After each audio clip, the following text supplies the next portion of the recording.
Kita menikah, ada cobaan, ada ipar, ada tetangga, ada mertua. Mungkin ada cobaan-cobaan dari mereka. Tapi kalau niat ibadah, kita akan laluin.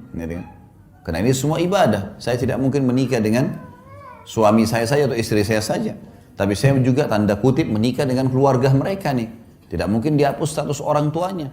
Makanya banyak orang kalau tidak niat ibadah, mertuanya kalau datang, mungkin karena mertuanya cerewet misalnya. Maka dia menganggap, tidak usah datang deh.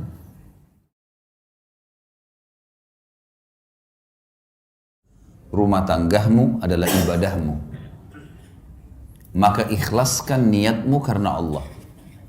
Itu yang paling pertama memang. Teman-teman sekalian, ikhlaskan niat. Menikah itu jangan karena disuruh oleh orang tua. Jangan menikah karena terdesak. Jangan menikah hanya karena suka.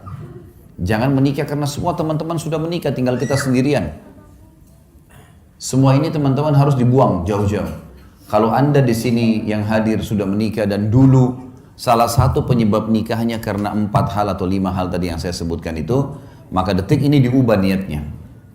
Karena kalau orang niatnya hanya karena disuruh oleh orang tua, niatnya hanya karena teman-teman sudah terlanjur nikah, sudah terlanjur ada rasa suka, ya, atau semua teman-teman sudah menikah sementara kita belum, akhirnya terdesak harus menikah. Ini semua tidak dinilai ibadah. Memang harus diniatkan, saya menikah karena perintah Allah dan Rasulnya. Sebagaimana kalau saya sholat karena perintah Allah dan Rasulnya. Sebagaimana kalau saya puasa Ramadan karena perintah Allah dan Rasulnya. Saya haji dan umrah karena perintah Allah dan Rasulnya. Coba bayangkan kalau ada orang pergi haji, tujuannya dari awal niatnya adalah belanja. Misal, nanti kalau saya di Mekah saya mau belanja ini, saya mau belanja itu, kalau saya di Madinah mau beli ini dan seterusnya. Dicampur baur antara niat ibadahnya sama niat belanjanya. Bahkan ada orang karena niatnya belanja, pada saat umroh buru-buru mau selesaikan. Gak dinikmati tawafnya, gak dinikmati sa'inya, gak dinikmati zikirnya, doanya, buru-buru. Bagaimana selesai, masuk pasar belanja. Beda dengan orang dasarnya niatnya ibadah. Orang kalau niat ibadah Bapak Ibu sekalian, maka semua jadi mudah. Saya kasih contoh. Kalau ada orang pergi haji, niatnya ibadah, haji itu capek loh.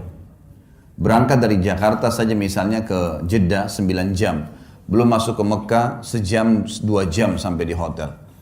Belum kita harus tinggal di Mina, di kemah, jumrah, panas matahari, desak-desakan sama orang. Kemudian juga ada Muzdalifah, ada Arafah. Paket, capek sebenarnya, letih. Gitu kan? Setiap azan kita langsung ke masjid, walaupun jarak hotelnya jauh. Tapi subhanallah, orang kalau niatnya ibadah, pulang haji ditanya, Bapak Ibu yang sudah capek nih, sudah 40 hari di sana, 30 hari di sana, tanya mau haji lagi enggak? Pasti jawabannya mau. Kalau orang niat ibadah, dia mau lagi. Suka dukanya semua jadi mudah. Yang panasnya, yang makanannya kehabisan, yang hotelnya jauh, terlupakan semua. Yang antri panjang di imigrasi, dilupain semuanya. Karena niat ibadah itu berbeda. Orang kalau bangun sholat malam, dia niat memang ibadah karena mau berkomunikasi dengan Allah, mau beribadah kepada Allah, lain. Dengan orang yang hanya kebetulan pasangannya bangunin supaya dia bangun sama-sama. Atau mungkin karena teman-temannya lagi kebetulan nginap, misalnya di satu tempat seperti ini, nginap kemudian teman-temannya semua buat program bangun sholat malam, lalu dia ikut-ikutan. Beda sekali. Makanya harus diniatkan dari awal ibadah. Ada sebuah kata kunci dalam masalah ini. Semua yang berhubungan dengan kita teman-teman sekalian di muka bumi ini, tanda kutip ya, tanda kutip, adalah boneka-boneka yang sedang Allah titipkan. Saya bilang sama istri saya, dan saya juga sampaikan ke Bapak Ibu sekarang, saya juga sampaikan dalam pelatihan-pelatihan saya. Kalau kamu, saya bilang sama istri saya, adalah titipan Allah kepada saya. Saya anggap kamu tanda kutip boneka, tanda kutip yang Allah titipkan, mengatakan Khalid ini istrimu. Didik dia, lindungi dia, berikan dia hasil keringatmu, nafkahmu. Karena saya, maka saya akan berikan pahala, kau masuk surga. Saya bilang sama istri saya, sebaliknya kamu juga begitu. Kamu nganggap saya, tanda kutip, adalah boneka, tanda kutip ya, yang Allah titipkan. Ini suamimu ya.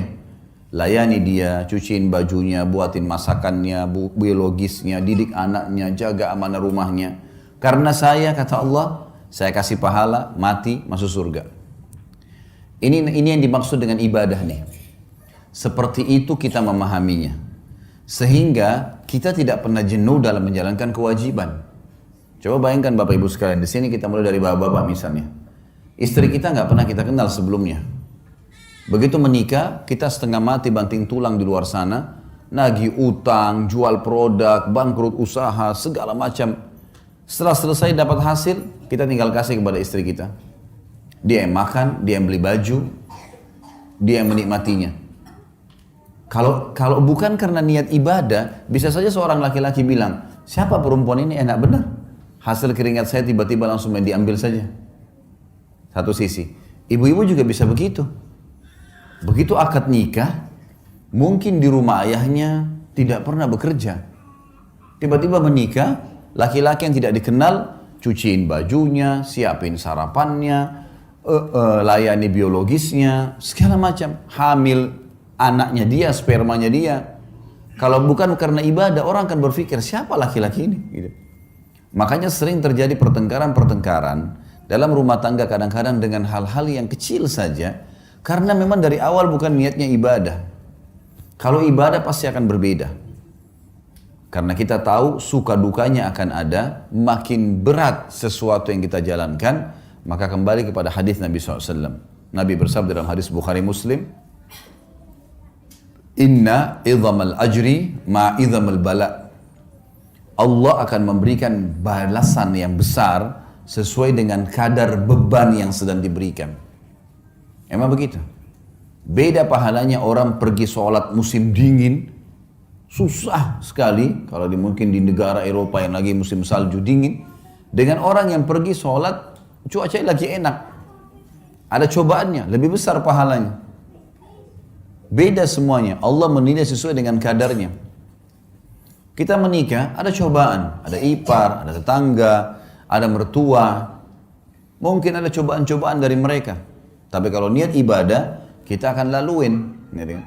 Karena ini semua ibadah. Saya tidak mungkin menikah dengan suami saya saja atau istri saya saja.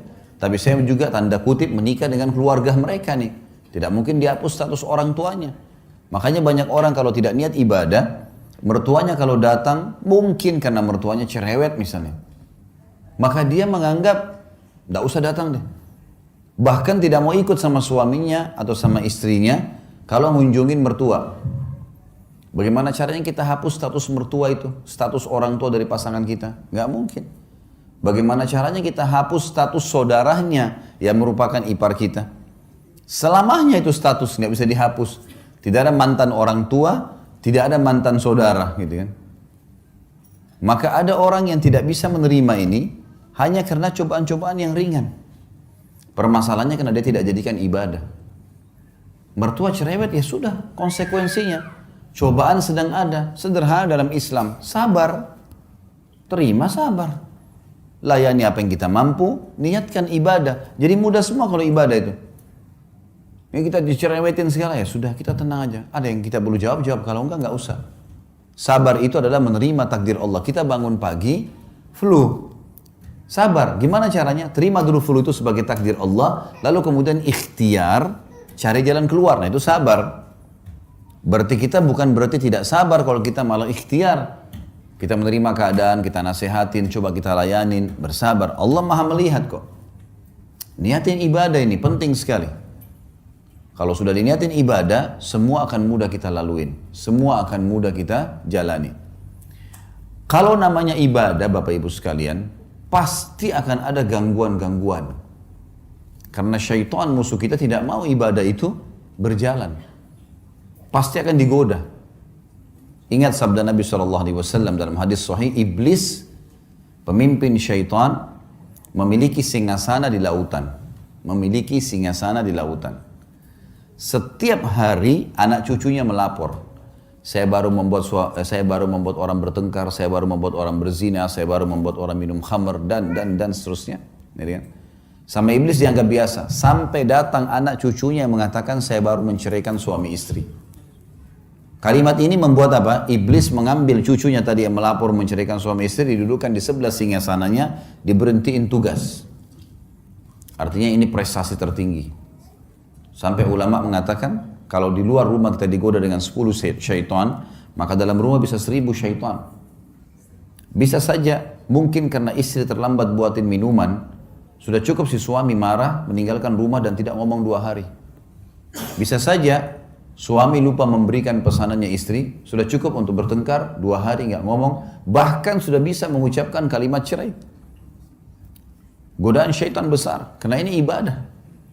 Kita kalau mau bangun sholat malam digoda sama syaitan, kau masih ngantuk, kau masih begini, kau masih begitu. Gitu kan. Ya kita harus bisa melawan itu. Karena syaitan hanya seorang marketing yang menawarkan produk dia, yaitu tinggalkan ibadah.